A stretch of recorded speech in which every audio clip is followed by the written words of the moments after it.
My position is that the black woman's disrespect and rebellion against the leadership and the authority of the black man is the direct cause of the breakdown in our black family structure. Now, of course, there are many black people who consider those fighting words because as black women, we have never been subject to the kind of examination that our men have been subject to since we have been here. We have been somewhat protected and shielded from any kind of critiquing about our personal behavior, whereas our men have always been up for examination. The book is not an attack on black women. I have never said that all black women do everything that I list in my book.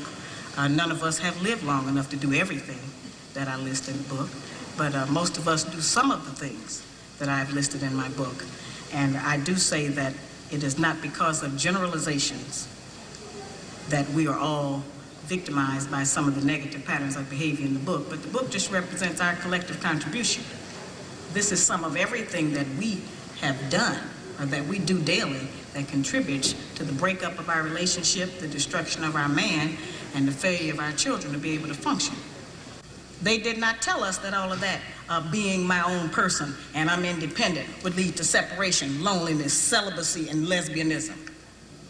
They didn't tell us that if you give up the man, you're going to take one of these things and it's worse and it will destroy your nation. They didn't give us that information. They made us think that it was some kind of glorified position to brag about the fact that I got my own job, my own credit card, my own car, so I don't need no man. I don't even know how we got that mixed up. Ain't none of that got nothing to do with being with no man.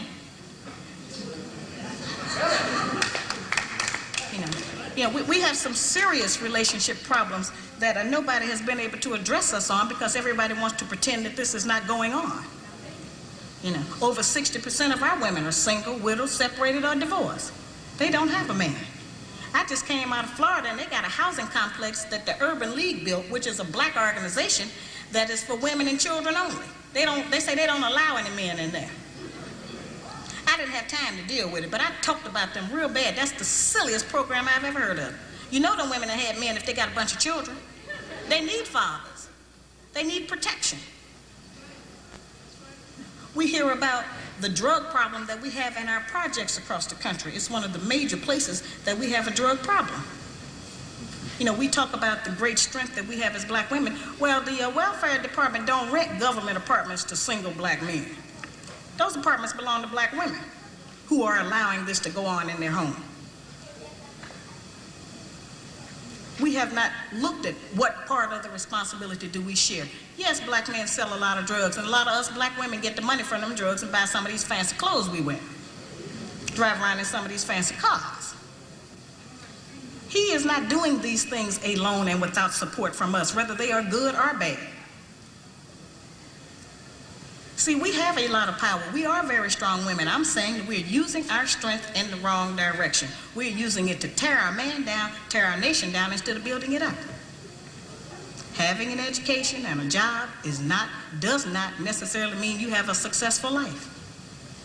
I keep telling black women that to raise a child, they say, well, I provided with food, clothing, and shelter. That's not raising a child, that's maintaining one. To raise a child, you need a parental coalition of a man and a woman. We have sons who, by not having a father in the home, they don't know how to respect women. They take on the black female emotionalism.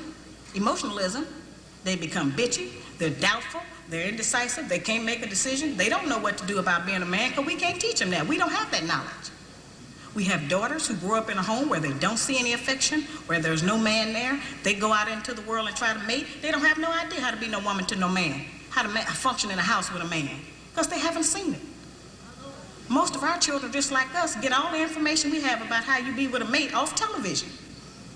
It's the only medium that shows us anybody being together. Those rules have not worked for us. The white woman's liberation movement, we don't have anything to do with that.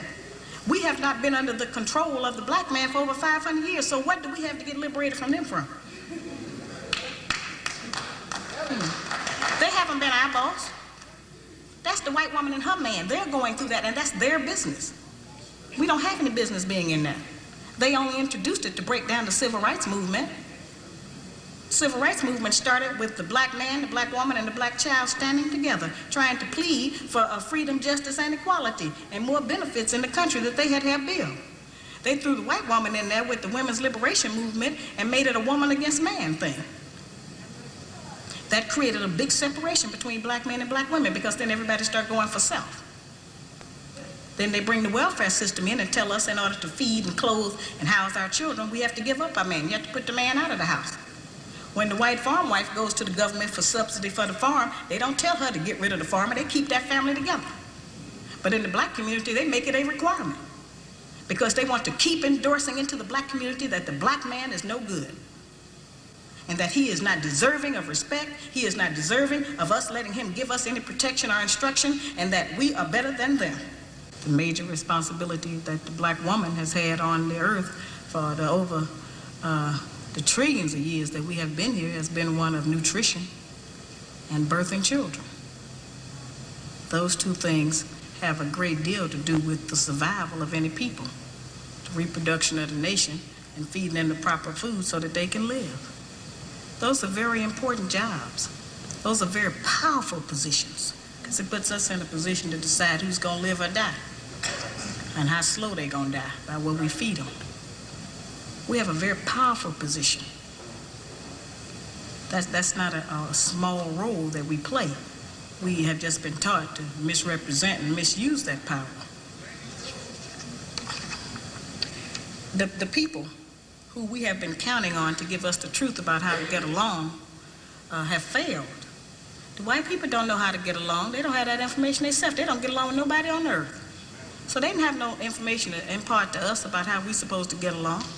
They change their relationship rules at will. We have, tons of black children around this country that I hear from who have grown up traumatized by the fact that they were referred to as the outside child. When we were having children like that, they called it illegitimate children, until the white woman started having them, and now it's single parenting. See, they changed the rules according to what they're doing.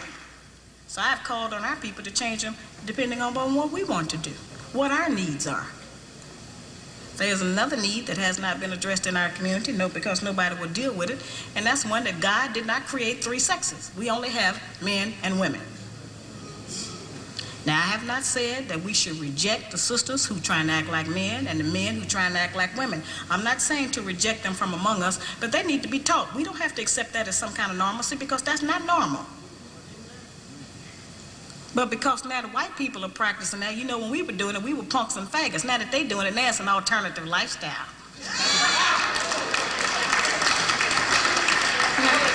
I'm trying to demonstrate how they have set rules that they have forced us to follow that they don't even follow themselves. They change the rules to suit them when they get ready. We can change them to suit us when we get ready, especially if we have what we have now, which is a failing system. It hasn't worked for us. We don't have to be ashamed that it hasn't worked for us.